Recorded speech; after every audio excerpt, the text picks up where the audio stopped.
महाराष्ट्र की राजनीति में इन दिनों कुछ ऐसा पक रहा है जिसकी गूंज अब दिल्ली तक सुनाई देने लगी है।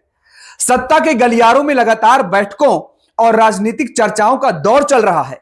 राजनीतिक हलकों में एक ही सवाल पर सबसे ज्यादा चर्चा हो रही है कि शरद पवार अपने राजनीतिक सफर का सबसे बड़ा फैसला लेने की तैयारी में नजर आ रहे हैं, जिस फैसले से देश की सियासी समीकरण पूरी तरह से बदलता नजर आ सकता है। दरअसल राष्ट्रवादी कांग्रेस पार्टी शरद चंद्र पवार की कार्यकारी अध्यक्ष सुप्रिया सुले प्रधानमंत्री नरेंद्र मोदी की सरकार में कैबिनेट मंत्री बनेंगी या फिर कांग्रेस की राष्ट्रीय महासचिव।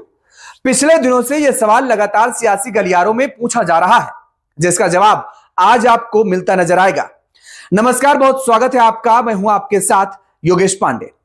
तो राष्ट्रवादी कांग्रेस पार्टी शरद चंद्र पवार की कार्यकारी अध्यक्ष सुप्रिया सुले प्रधानमंत्री नरेंद्र मोदी की सरकार में कैबिनेट मंत्री बनेंगी या फिर कांग्रेस की राष्ट्रीय महासचिव। महाराष्ट्र में शरद पवार की एनसीपी का कांग्रेस में विलय की खबरों के बाद पार्टी के एनडीए में जाने की चर्चाओं ने राजनीति को गर्मा दिया है। चर्चा है कि शरद पवार ने कांग्रेस और बीजेपी के नेतृत्व वाले राष्ट्रीय जनतांत्रिक गठबंधन यानी कि एनडीए और इंडिया गठबंधन दोनों के साथ समानांतर बातचीत शुरू कर दी है, क्योंकि उनकी पार्टी एनसीपी महाराष्ट्र में विपक्षी सांसदों और विधायकों को तोड़ने की कोशिश के बीच अंदरूनी फूट का सामना कर रही है।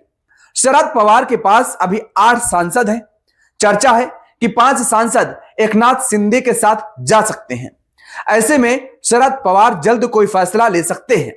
यह चर्चा ऐसे वक्त पर सामने आई है जब पीएम मोदी के जल्द ही केंद्रीय मंत्रिमंडल में बड़े बदलाव करने की चर्चा जोरों पर है। अगर शरद पवार एनसीपी एसपी के एनडीए में जाने का फैसला लेते हैं तो सुप्रिया सुले केंद्रीय मंत्रिमंडल में कैबिनेट मंत्री बनेंगी और इसके साथ ही उनके सांसदों की सुरक्षा भी सुनिश्चित हो जाएगी। अगर शरद पवार अपनी पार्टी का कांग्रेस में विलय करते हैं, जिसकी बातचीत होने का दावा किया जा रहा है, तो सुप्रिया सुले कांग्रेस में ताकत यानी कि राष्ट्रीय महासचिव की पोस्ट उन्हें दी जा सकती है।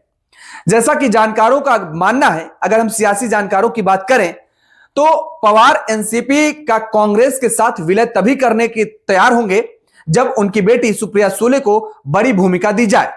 उनकी मांगों में महाराष्ट्र कांग्रेस अध्यक्ष पद पर पवार के किसी वफादार की नियुक्ति, सुले को राष्ट्रीय महासचिव बनाना और कांग्रेस वर्किंग कमेटी में उचित प्रतिनिधित्व शामिल है।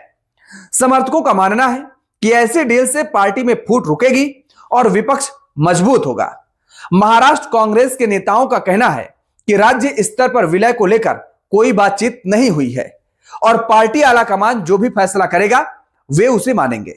सूत्रों ने दावा किया है कि पवार ने मुख्य रूप से बीजेपी के साथ अपनी सौदेबाजी की स्थिति को मजबूत करने के लिए कांग्रेस के साथ बातचीत शुरू की है और इसके पीछे तर्क यह है कि जब पवार कांग्रेस के साथ बातचीत करते हैं तो सुले बीजेपी के साथ समानांतर चर्चा करती हैं। पवार परिवार दोनों तरफ से मिले प्रस्तावों का आकलन करने के बाद फैसला ले सकता है। सुप्रिया सुले अगर मोदी सरकार में मंत्री बनती हैं तो यह कांग्रेस को बड़ा झटका होगा। सुले सत्ता पक्ष और विपक्ष के सांसदों से अच्छे रिश्ते रखती हैं। महिला सांसद भी उनकी मुरीद हैं। बहरहाल अब देखने वाली बात होगी कि सुले मोदी कैबिनेट में मंत्री बनना पसंद करती हैं या कांग्रेस की महासचिव। आपको क्या लगता है, शरद पवार फैसला क्या ले सकते हैं? एनडीए के साथ जा सकते हैं या कांग्रेस में अपनी पार्टी का विलय कर सकते हैं? आपकी राय अपने कमेंट बॉक्स में जरूर बताएं।